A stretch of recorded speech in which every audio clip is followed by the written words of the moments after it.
कुछ वादों से, कुछ कस्मों से, कुछ वादों से, कुछ कस्मों से। देखिए, आज हम पढ़ाएंगे पंचवर्षीय योजना। पंचवर्षीय योजना, इसका जन्म कब हुआ था? पंचवर्षीय योजना का जन्म कब हुआ था? तो 1938 में कांग्रेस का चुनाव हुआ।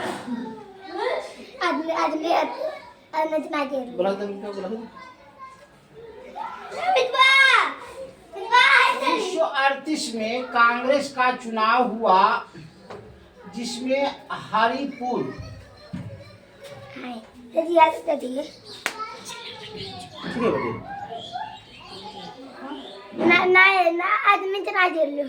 कितने दिखाई दे रहा है?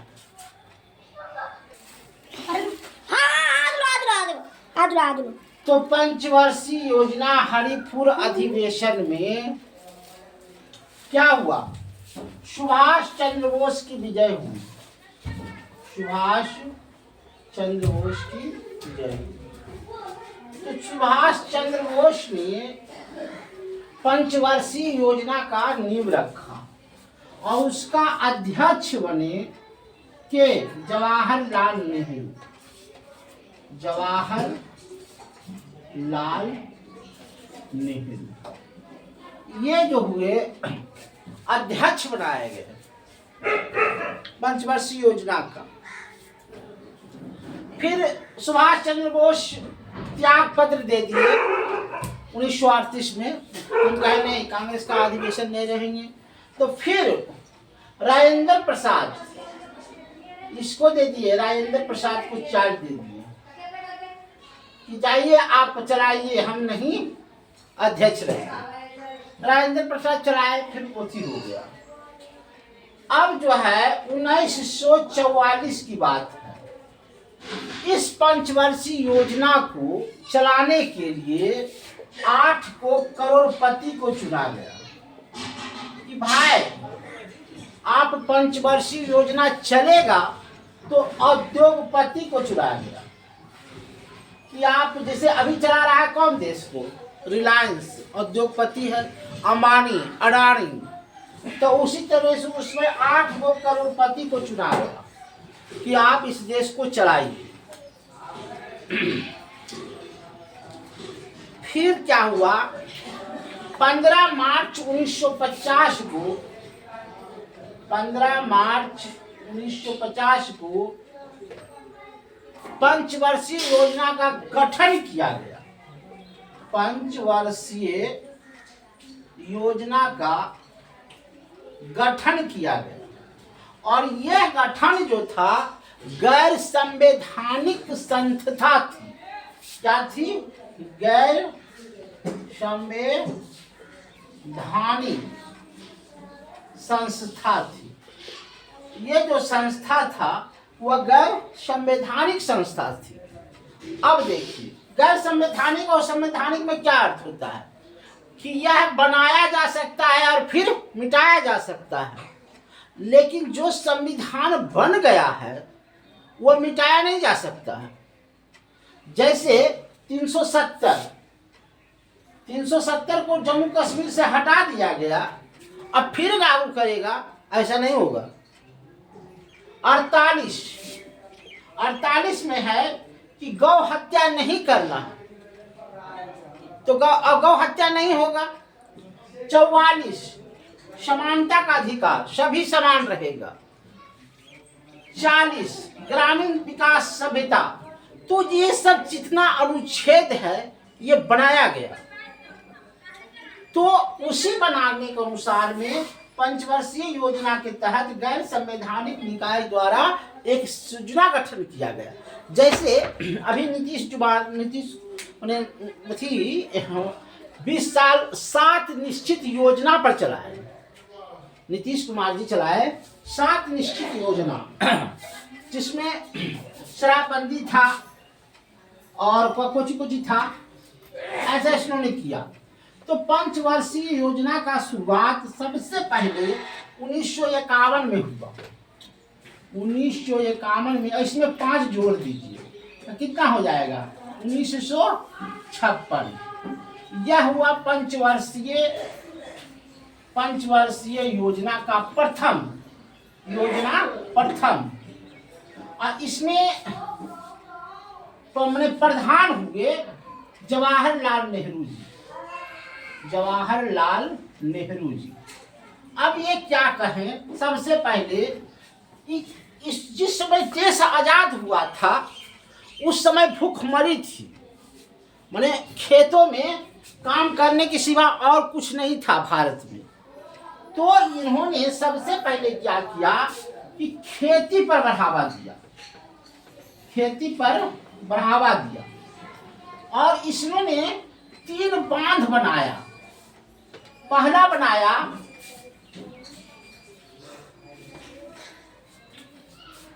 बांध बनाया भाखर नागर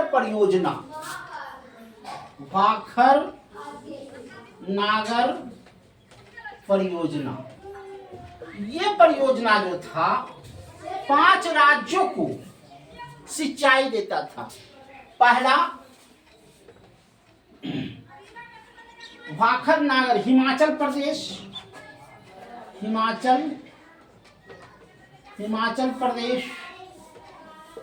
हरियाणा,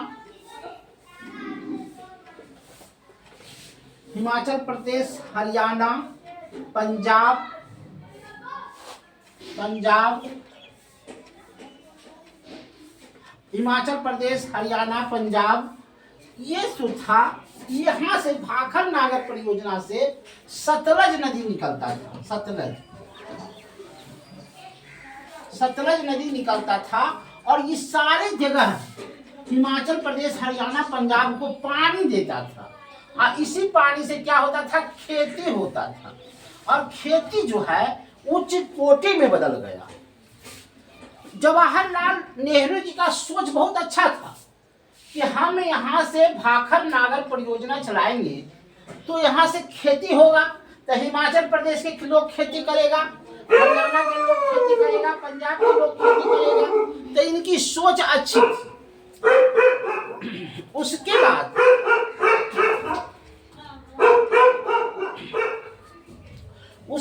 बनाए हीराकुंड बांध।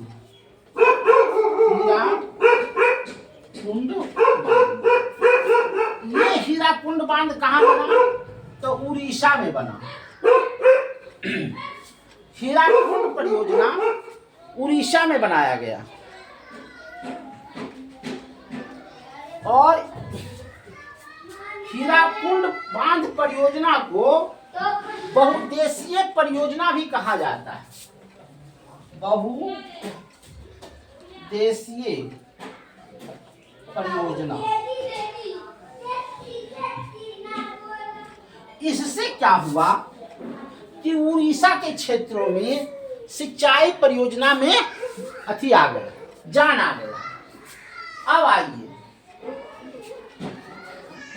एक आया दामोदर घाटी परियोजना। बता देते हैं, धीरे धीरे पहले जाएंगे, मिटेले जाएंगे।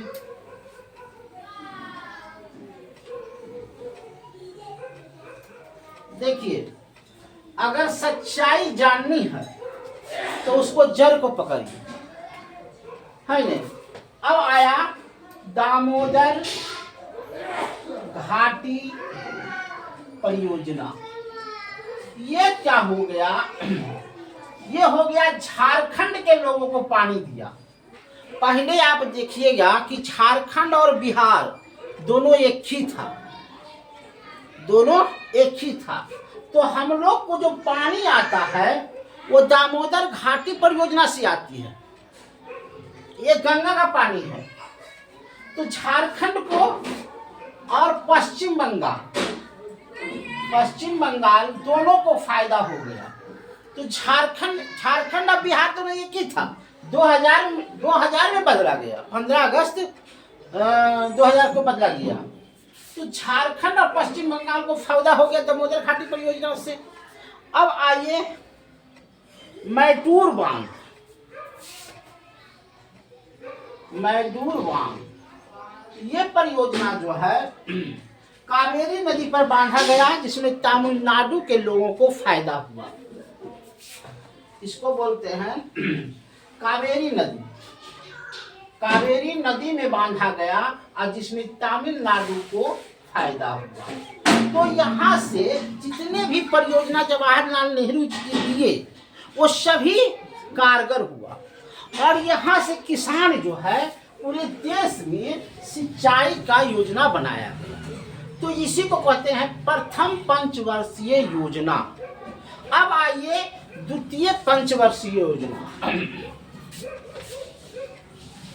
द्वितीय पंचवर्षीय योजना ये जो है 1961 हमें 5 जोड़ी तो हो जाएगा 66, यानी कि 1966 तक ये चला।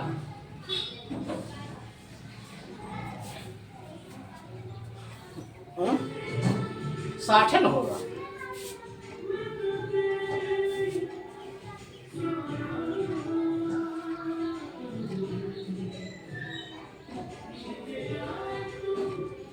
हाँ गलती लिखा गया, वही कहिए 1956 में 5 जोड़िएगा तो 1961 आएगा।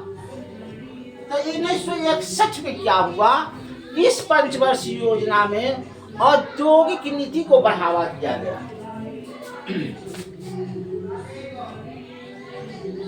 औद्योगिक नीति को बढ़ावा दिया गया। अंतर से धीरे बजाइए ना। औद्योगिक नीति में क्या हुआ कि बड़े बड़े उद्योग लगाए गए। द्वितीय पंचवर्षीय योजना में औद्योगिक नीति को बढ़ावा दिया गया। अब देखिए, पहला जर्मनी की सहायता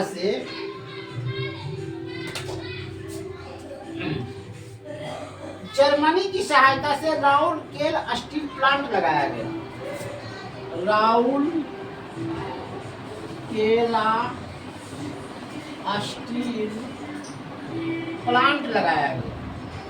और ये कहाँ लगाया गया, तो उड़ीसा में। राउरकेल स्टील प्लांट लगाया गया। दूसरा लगाया गया यूनाइटेड किंगडम की सहायता से दुर्गापुर स्टील प्लांट की बनाया गया। दुर्गापुर स्टील प्लांट बनाया गया। ये बनाया गया झारखंड रूस की सहायता से। तीसरा में रूस की सहायता से भिलाई इस्पात संयंत्र लगाया गया। भिलाई इस्पात संयंत्र लगाया गया। ब्रिटेन की सहायता से दुर्गापुर इस्पात संयंत्र लगाया गया। दुर्गापुर इस्पात संयंत्र लगाया गया।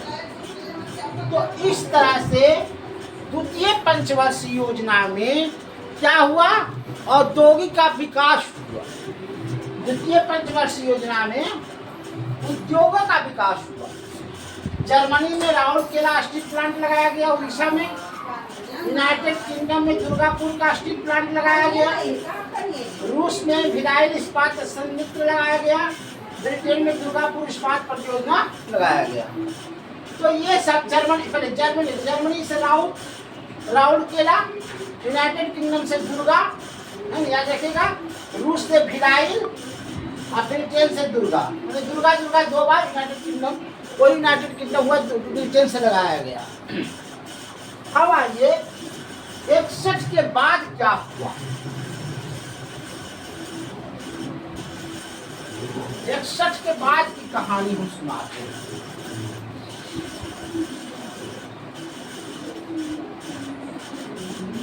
उसको बोलते हैं तृतीय पंचवर्षीय योजना। 1961 के बाद 1966 हो गया, इसमें उलट फेर हो गया। क्या हुआ बताते हैं। 1962 में चीन के प्रधानमंत्री आए किससे मिलने के लिए? जवाहरलाल नेहरू से। जवाहरलाल नेहरू से आए मिलने के लिए।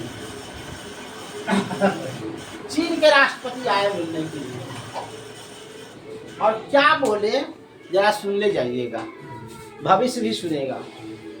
चीन के राष्ट्रपति जवाहरलाल नेहरू से मिलने आए 1962 में और जवाहरलाल नेहरू को क्या कहें कि आप बंदूक और सेना पर खर्चा कम कीजिए, गोला बारूद तोप इस सब पर कम खर्चा कीजिए, जो चीन और पाकिस्तान अति हिंदुस्तान में कभी युद्ध नहीं होगा।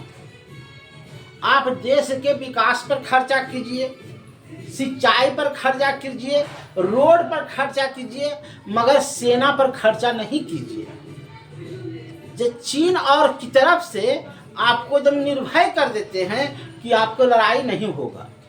जवाहरलाल नेहरू बेचारा भोला थे, वो मान गए और सेना पर खर्चा कम कर दिए।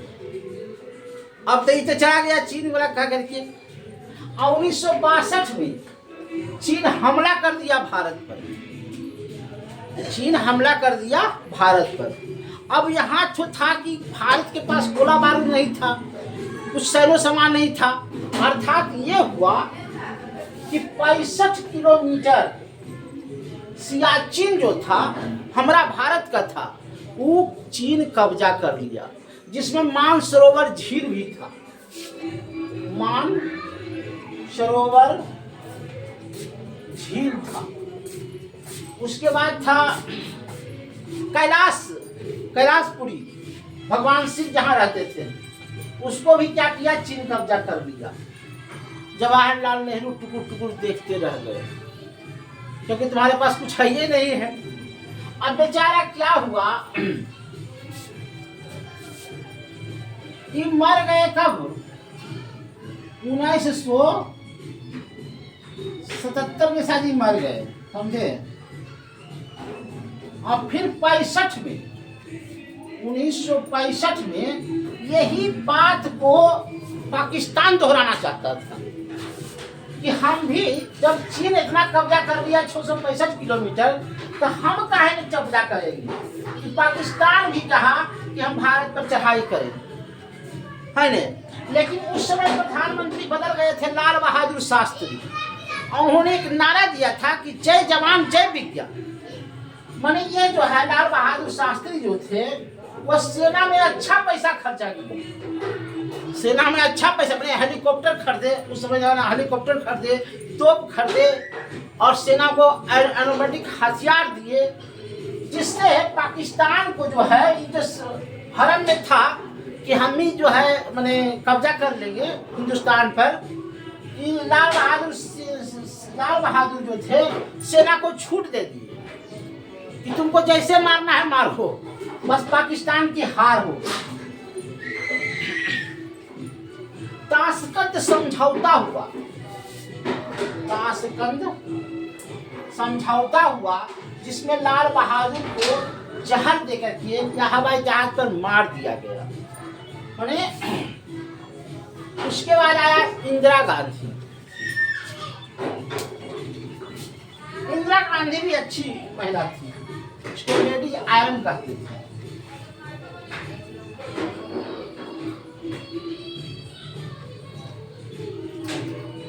तो आई कब? चतुर्थीय पंचवर्षीय योजना में।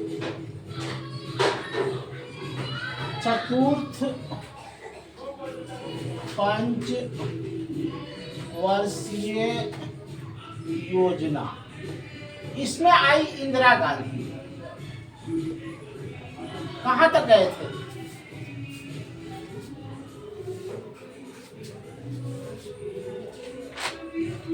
ये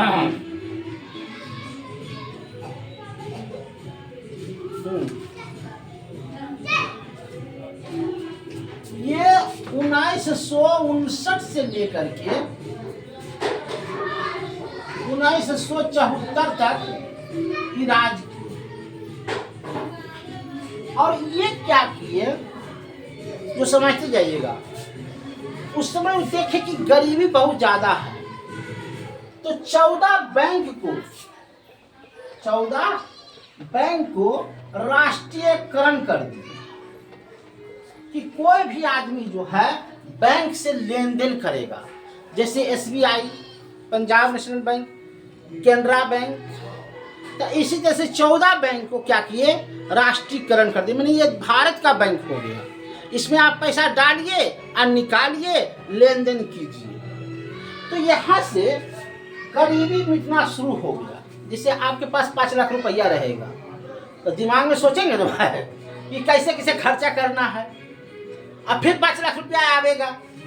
तो यहाँ से जो है सरकार बैंक को जारी कर दिया। देखते क्या कहा मोदी क्या कहा कि बैंक में पैसा धरिए, वही तरह से आत्मनिर्भर आया। और ये क्या किए, सबसे पहले काम किए पोखरण परीक्षण कर दिए। पोखरण जैसा बाबा जी क्या चालू कह रहे हैं।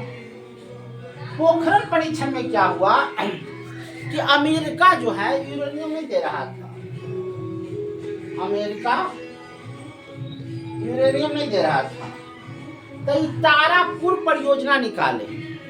और तारापुर परियोजना में अमेरिका को कहें कि आप तुम यहाँ प्लांट लगाओ, माने तुम जो है बिजली संयंत्र यहाँ लगाओ। और वह बिजली कहाँ से चलेगा, तो यूरेनियम से।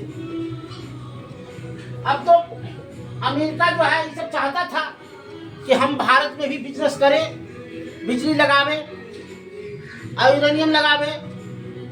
अब जो क्या हुआ तारापुर परियोजना में कि इंदिरा गांधी उससे यूरेनियम ले लिया और उसका ही प्लांट था, और वो यूरेनियम को एटम बम बना दिया। और एटम बम बना करके पोखरण में परीक्षण कर लिया, और पोखरण में परीक्षण से हो गया परमाणु शक्ति संपन्न देश।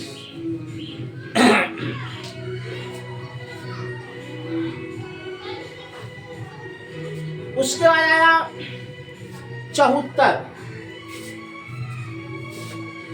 1974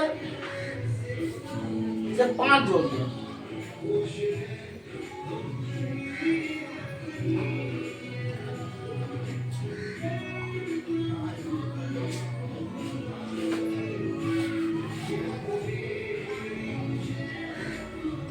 नवासी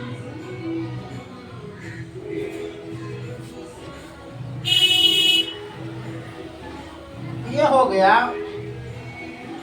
1980 से 1985 तक।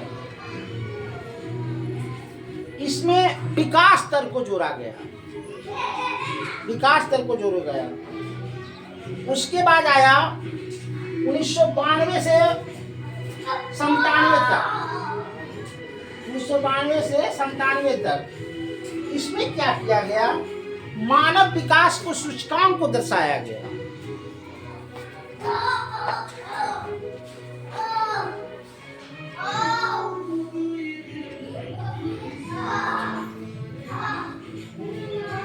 उसके बाद आया 1997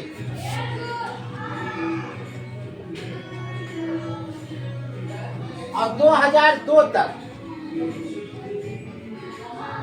इसमें आया अटल बिहारी वाजपेयी जी, और वो क्या किए कि सामाजिक और समानता के साथ विकास, सामाजिक और समानता के साथ विकास हुआ। 10वीं पंचवर्ष योजना 2002 से 7 तक में आर्थिक विकास हुआ। 2002 से लेकर के 2007 तक आर्थिक विकास हुआ, जिसमें 8% वृद्धि हुआ।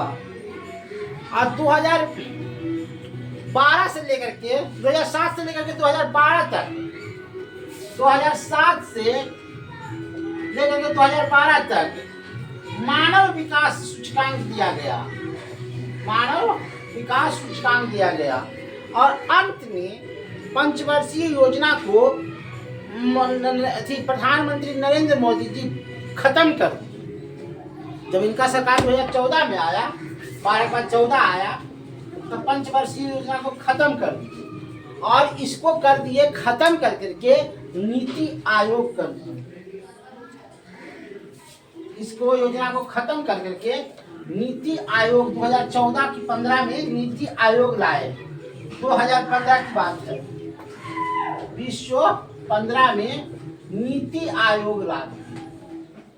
अब ये नीति आयोग जब ला दिए तो पंचवर्षीय योजना समाप्त हो गया है ना। पंचवर्षीय योजना सही था, लेकिन यहाँ मोदी जी आ गए तो खत्म कर दिया। तो नीति आयोग में क्या होता है कि जो अध्यक्ष रहेगा, इसका अध्यक्ष रहेगा कौन? प्रधानमंत्री। जो भी रहेगा प्रधानमंत्री, और उपाध्यक्ष रहेगा उपाध्यक्ष। उपाध्यक्ष थे पोगरिया को था, नंदलाल पोखरिया कृषि मंत्री था पहले। तो इस तरह से पंचवर्षीय योजना की कहानी शुरू हुई और नरेंद्र मोदी तक आकर के दम तोड़ दिया और ये पंचवर्षीय योजना 2014 में खत्म हो गया। 2015 में आ गया नीति आयोग और यही नीति आयोग के तहत अभी चल रहा है। तो ये इतना कहानी था पंचवर्षीय योजना का। हमको लगता है कि पंचवर्षीय योजना से कोई भी क्वेश्चन आएगा तो छूटेगा नहीं, बन जाएगा। धन्यवाद।